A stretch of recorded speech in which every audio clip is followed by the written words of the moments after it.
Sin gets on God's nerves, but sinners, we are in his heart.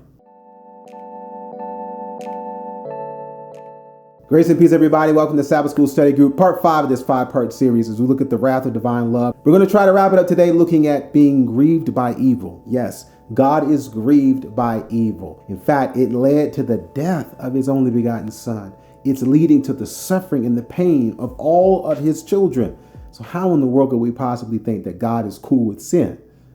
Well, at the same time, he wants us to understand that he has a heart for sinners. So before we conclude this series, I want to thank you for watching. We appreciate you subscribing to the channel so you can always know what content, what studies, what word is coming from this ministry. And then we want to invite you over to the website, and that website is changeministry.org. You can see this study and many, many more, including sermons that we can share. But guess what? The only thing better than watching a sermon is hearing one face to face. We'd love to come to your church or your school. And if you'd like for us to be there at your church or school, just send us an email. We can get the process started. That's contact@changeministry.org. We're even willing to come at our own expense, but we're depending on you for the invitation. There's a psalm in Psalms that is powerful. It's long. In fact, they're like 70 something verses. We're not going to read all those verses in this study, but they show us that sin, it burdens and it breaks God's heart, but nothing can break us from the place that we as sinners have in that heart. Perhaps we can understand it better when we read verse 5 in Psalm 78.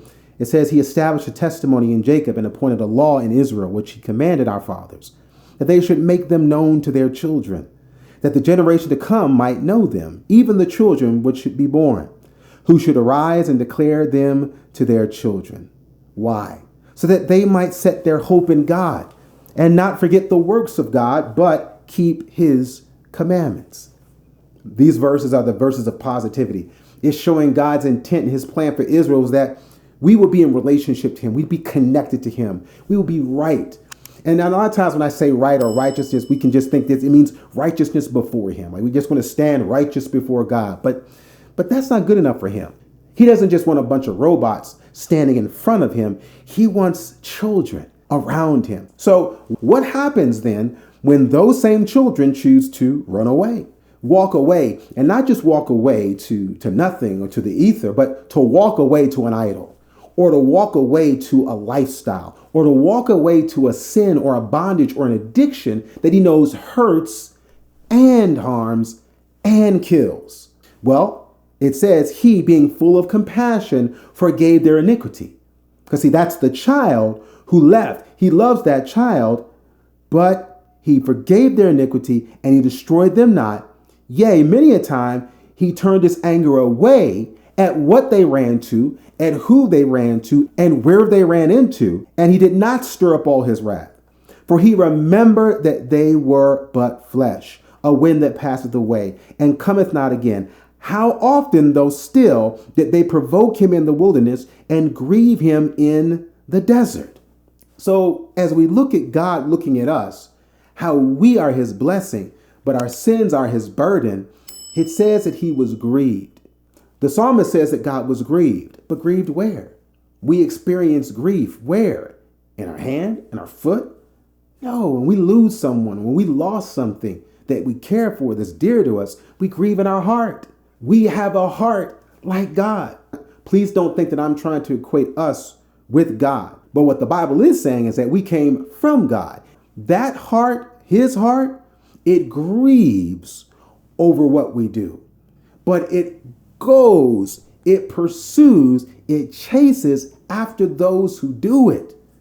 One more section of verses to hopefully get it inside our hearts. And that is that in verse 70, God chose David also his servant, and he took him from the sheepfolds. He took him from following the ewes, great with young. And he brought him to feed Jacob his people and Israel his inheritance. So he fed them according to the integrity of his heart and guided them by the skillfulness of his hands. It'd be easy to think that it was David doing the guiding, but it was God doing the guiding through David, through a pastor, through a parent. God is the one who does the guiding. And so any good that you have or we have towards someone else in a relationship, we're simply reflecting. We're simply the exponent of the original factor, and that's God. God is the one whose desire is for every single one of us to be saved. And he loves and wants us so much to be saved that he's willing to destroy what is keeping us lost. His desire for life is so strong that he's willing to kill whatever is killing us. This is where I hope we get a better picture of God's attitude, but also his opportunity for us. What we have done is not greater than the love that God has towards those who do it. We're trying to say this all different kinds of ways to help us to see what God sees. And when he sees someone who's living sideways, who's going in the wrong direction, or who's even turned their back on him, he sees a child, he sees a son, he sees a daughter that's made a bad choice. There's only one choice away from making the right one.